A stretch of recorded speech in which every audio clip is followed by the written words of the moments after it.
Cindy Palen. We are so glad you can join us for a live episode. Give us your credentials, because sometimes I have made a mistake because we've had you a few times. But you know what? The other thing is your list of credentials are growing as you are continually adding to the back end of your name.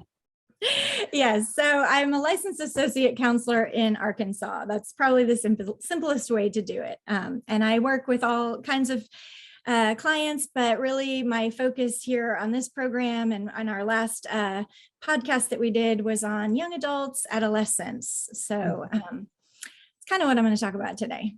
That's awesome. When you reached out to me, when you were starting to talk to me about what is it that we can do in navigating being with family for various times, whether it's holidays or different events, I would love for you to give us the help to be able to have a place of peace when we're with our loved ones. It's just interesting. It was about 2 nights ago, but I was one of those middle of the night times where I just felt God told me, you know what, this is what people need to hear right now.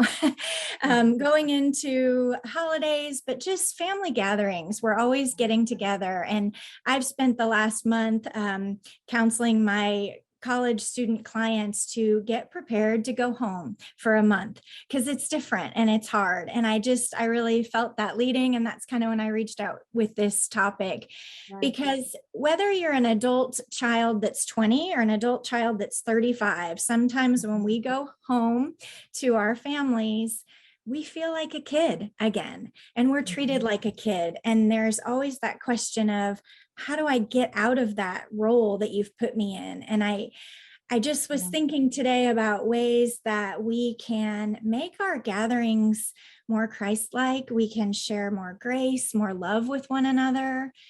Sometimes in family gatherings, we take down all our filters. You know, we go to church Christmas party and we're so polite and kind and never say a mean thing about anyone. And our work, we're the same way, but we get home and, you know, we treat our children or our parents, it goes both ways, with just saying things that we would never say to another adult. And so that's what one of the things that for parents and the adult kids, I say, filter your thoughts through.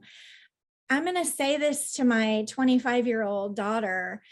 Would I say this to my friend, Janet? That's good. And so I think that's good to know, because we might say, hey, are you really going to have 3 roles to our kid? Or are you wearing that?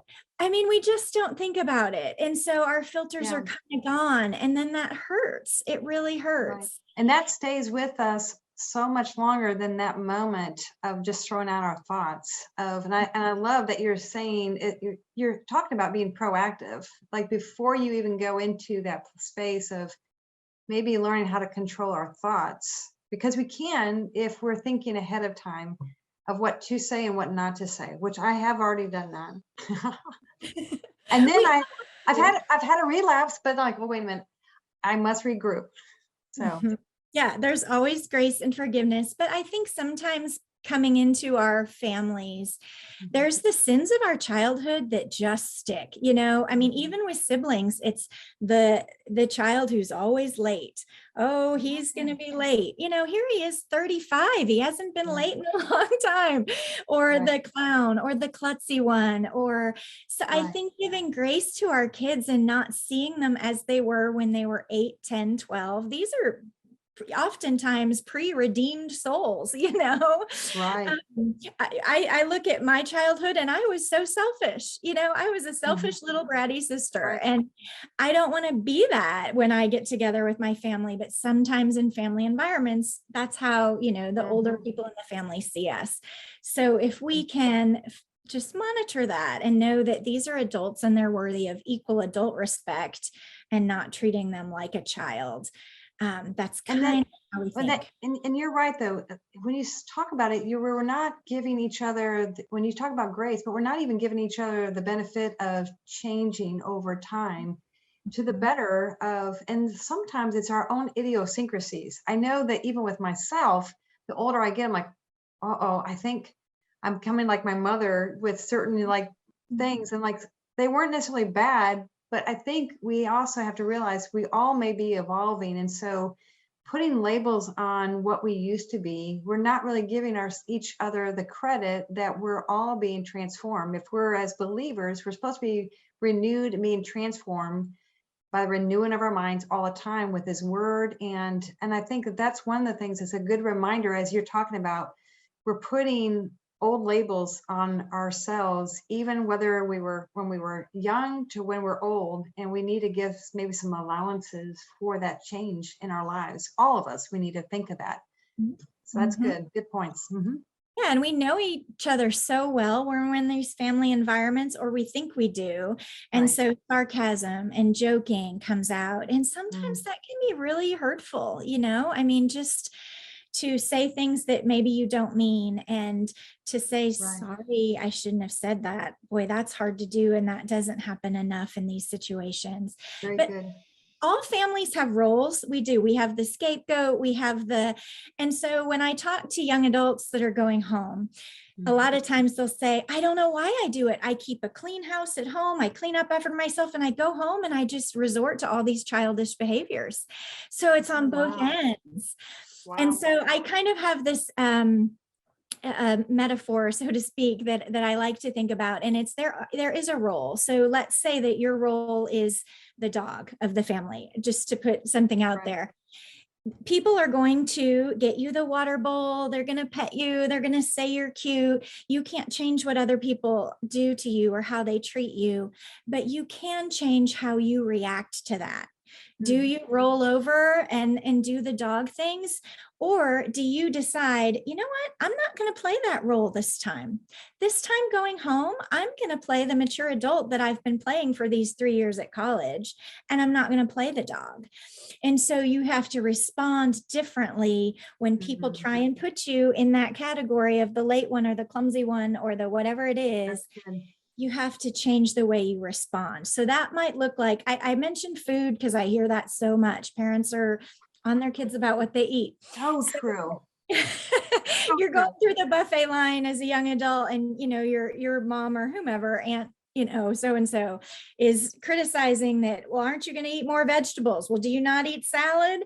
And then put the bread down. Exactly. As that adult child, you can respond like you would have as a kid and be snarky back, or you can think, what would I do if I were at a work function and one of my coworkers said that to me? I would first think, wow, that was really inappropriate.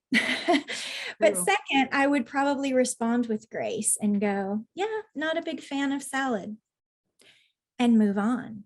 So you can't change what people say, but you can change your reaction. So on both ends, we need to just be aware and kind of filter our manners that we would have for other people, and our respect that we sometimes don't have for those that we love the most.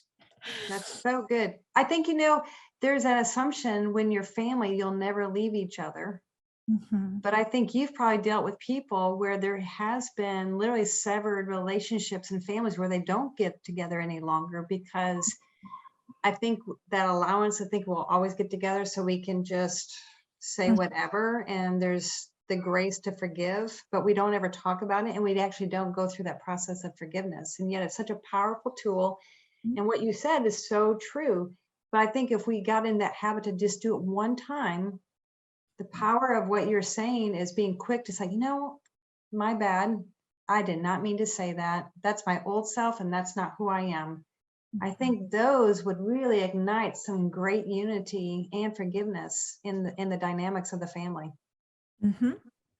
Yeah, and just before we close, I'll give you one other tool, because that's a great summary, Cheryl, of what we're trying to say here. But so this is kind of a fill in the blank that I love to use with all relationships. It's not just families, husband and wife. This one's a good one too. But so it's when you blank, so something that someone does that bothers you or hurts you or whatever, I feel blank, and you're putting in how you feel when that happens. And then I blank. And that's the action. So I'll give you, an example or two of how that works. But instead of just saying, you're always doing this to me, you never start a sentence with you. If you don't want to fight. It's pointing the finger. So let's take this food example. So when you criticize what I eat, it hurts me and it makes me feel like I'm never good enough. And no matter what I do, I won't please you. And it makes me not want to come home. It makes me dread vacations and breaks when I'm home. And boy, for a parent, we don't want to hear that, right? And we think, oh, Wow. wow, that's good for me to know. That is good for me to know that that's how you feel. Now, that's the righteous response. Sometimes we get defensive, but if we think about it, that's good to know. So when you blank, I feel blank, and then I action. That's So really good. Now, I would have to ask you, when your clients have used that, have they had good responses to that? Or like you said, or do the people get defensive when they're at least being truthful and lovingly trying to say, this is how it makes me feel when this is said? it goes both ways, Mhm. but the freedom comes for someone being able to communicate Okay. what they need to someone. So whether it's received well or not, we hope it's received well, but Okay. sometimes it isn't, but there is power in just being able to say it. And so that's where your point is in working with your clients, is really giving them a voice. Mhm. Yeah, and to communicate feelings, because we usually have defense mechanisms and then we're just this tension in the room That and we're not is being honest. so good. Those kind of things that you're giving us are very helpful to really, instead of pointing the finger, is we're learning to identify, well, how does that really make me feel?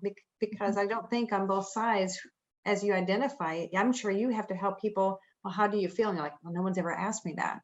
Mhm. So I think those are really great openers for people to really begin to source out the emotions and identify them, and so that they can in turn communicate them. That's really good. Yeah. Well, And just to finish, Colossians 4:6, that's kind of my verse for this. Let your speech always be with grace, seasoned with salt, that you may know how to answer each one. So if there's one takeaway, it would just be, let our speech be seasoned with grace all the time, but especially when we get together with family. excellent job. Thank you so much, Cindy, for sharing. Very, very helpful. And I know that that will be a real blessing, and actually it'll be a very peaceful time when we're with our loved ones. Yes. All right. Thank you.